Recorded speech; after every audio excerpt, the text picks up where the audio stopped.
हो सकता है सत्य इसके भी परे हो।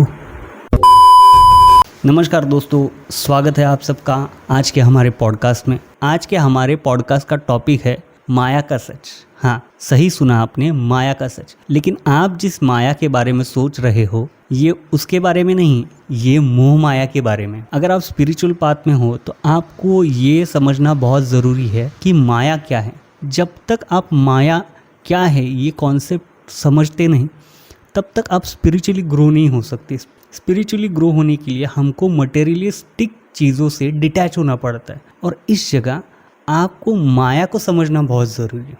तो आपका ज़्यादा समय ना लेते हुए मैं आपको माया के रिलेटेड एक बहुत ही इंटरेस्टिंग कहानी सुनाता हूँ।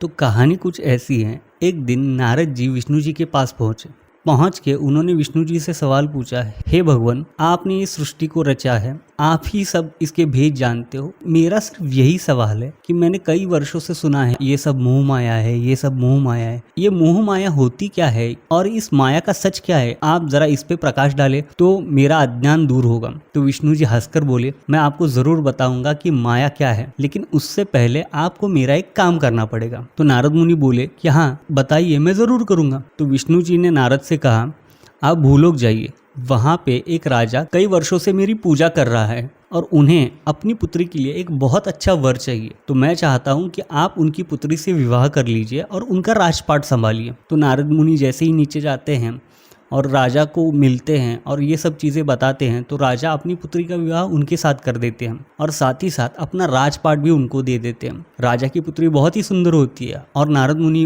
उनके साथ विवाह करके वहीं पे बस जाते हैं।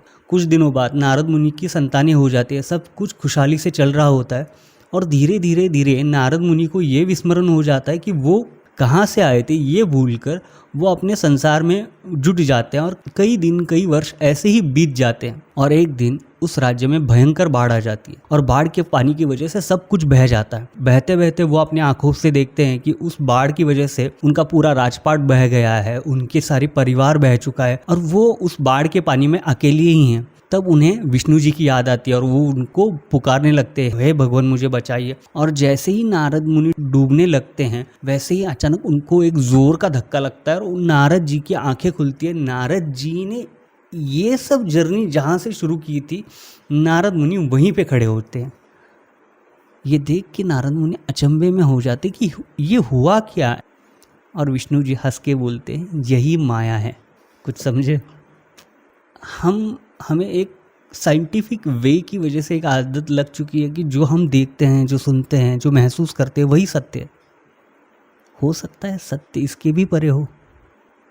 कई बार हम कोई सपना देखते हैं और उस सपने में हमें सब कुछ जैसे अभी हम महसूस कर रहे हैं वो सभी हम उस सपने में महसूस करते हैं और अचानक से हमारी नींद टूट जाती है और हम जाग जाते हैं।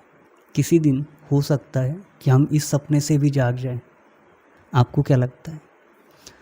ये एपिसोड आपको कैसा लगा आप कमेंट करके ज़रूर बताइए और आपका माया का सच क्या है ये भी मुझे कमेंट करके ज़रूर बताइए। अगर ये एपिसोड आप यूट्यूब पे देख रहे हो, सब्सक्राइब करना मत भूलना।